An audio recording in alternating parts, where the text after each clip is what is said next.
In this video, I'm coming in hot with an even hotter take, and if you don't like it, I don't care. It's my opinion, I'm entitled to it, and you're entitled to yours.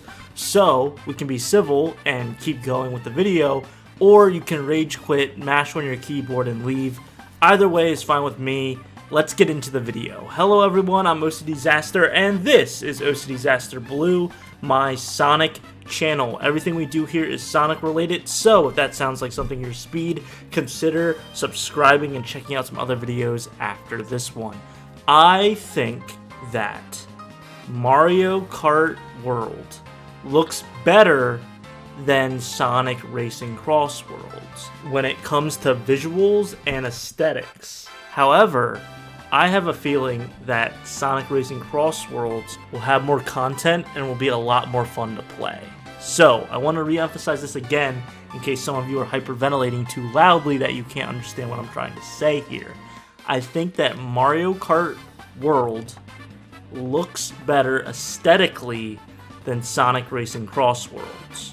However, I think Sonic Racing CrossWorlds will end up being the better game than Mario Kart World. Got it? Get it? Okay. That was my brother sneezing loudly in the background. My apologies for that.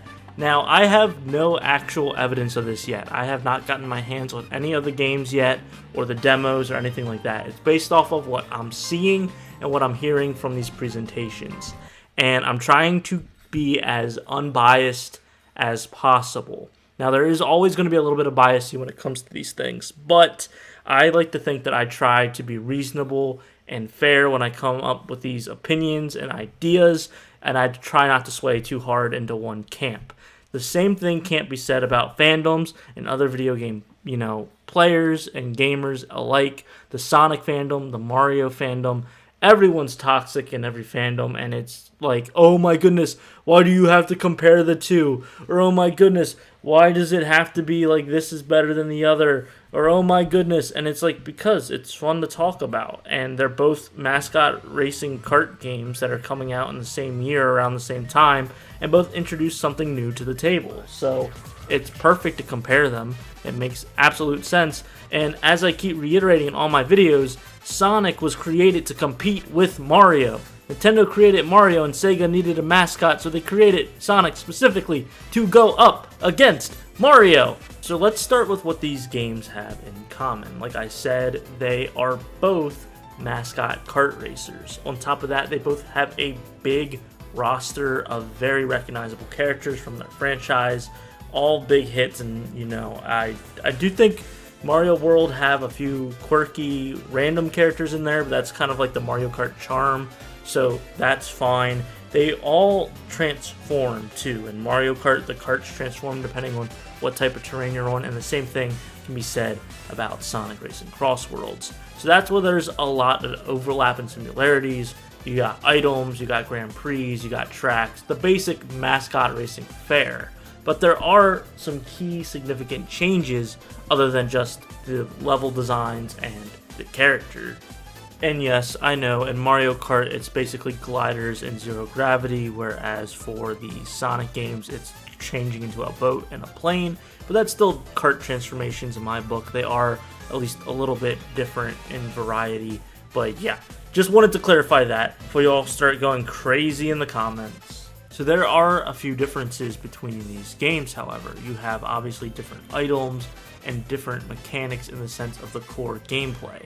In Sonic Racing CrossWorlds, they're introducing this dimension hopping, crossing to a different dimension mechanic in which the laps will change based off of the travel ring that person in first place gets throughout the race, which I think could be very, very cool.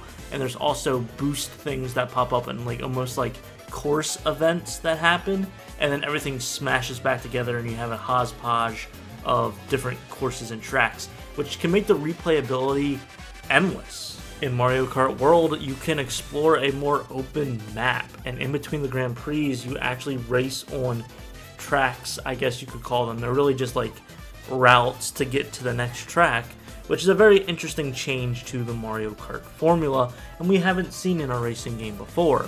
But we also haven't seen the CrossWorlds mechanic in a racing game yet either.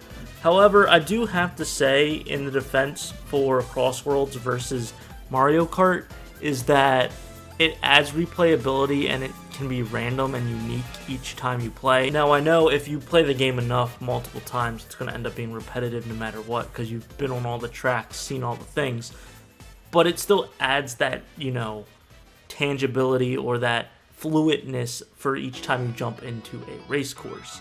Whereas Mario Kart, it looks like it's a straight line for the majority of these courses in between the actual racetracks.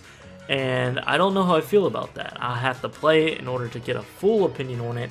But if you actually notice during a lot of the demonstrations, the courses look thematically cool, or I should say the routes to the courses look thematically cool, as if you're going actually through a world tour across a continent, if you will, with different looks and aesthetics that still stay within the Mario universe. I think that could be very cool, but it looks pretty basic as well, and after you do it 1, 2, 3 times, it could probably be a little bit old, I would say, for most people. CrossWorlds also has, as I mentioned before, the changes into boats and into planes, which will apparently change depending on which lap you're on, which will add that variability to it as well. In Mario Kart World, it looks like you can wall jump with your carts and grind for the first time, which is very interesting. I will love to see how that plays out when you're actually playing on a course and how shortcuts look. CrossWorlds is going to have 12 racers, whereas Mario Kart World is increasing it up to 24 racers, which could be absolute pandemonium. I also like to mention that Mario Kart World has this feature where you can do a certain mode. I can't remember exactly what it's called at this time, but if you don't make the checkpoint in time, you get timed out and you get kicked out of the race, which could be interesting as a mechanic. It's going to be interesting to see the discourse once both these games release, how much of it's just going to be biased fandom versus actual people sitting there and tangibly comparing the two in a very logical, unbiased way. I think it's going to be split down the middle, honestly. I think, like I said, what's going to skew it one way or the other is, do you want a better aesthetically looking game in Mario Kart World, or do you want to be in a not as aesthetically pleasing but better control and racing world of CrossWorlds with Sonic? This doesn't mean I think Sonic Racing CrossWorlds looks bad. I just think it looks very like similar in models to previous Sonic games and Sonic Racing titles.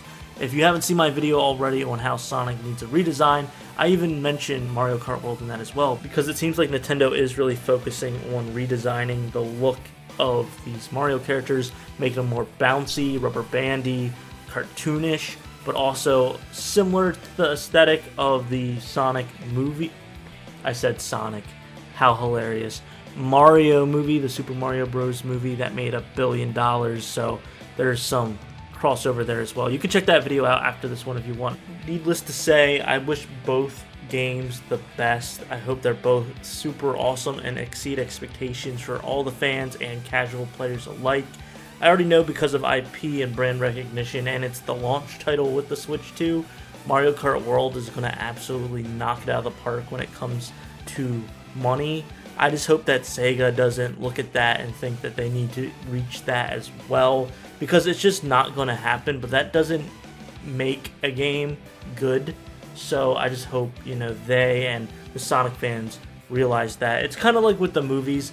The Mario movie made so much more money than the Sonic movies, but they're both good. I think the Sonic movies are actually better than the Mario movies, and I'm not even being biased. I think they actually have a better story and they didn't play it safe like the Mario movie. But what do you guys think? Do you agree with me? Do you disagree with me? Do you think Mario Kart is going to be better than Sonic Racing? Do you think Sonic Racing is going to be better than Mario Kart? Do you think they're both going to be great in their own right? Do you agree that you think Mario Kart World looks a little bit better in the sense of aesthetic and graphics than Sonic Racing, or am I completely missing the mark here? I'd love to hear your guys' thoughts and opinions down below. Remember, these are my opinions. You can have your opinions. Let's just be civil about it in the comments and not just argue, because I'm tired of it. I'm OCDsaster, and I hope you have a super Sonic rest of your day. See ya.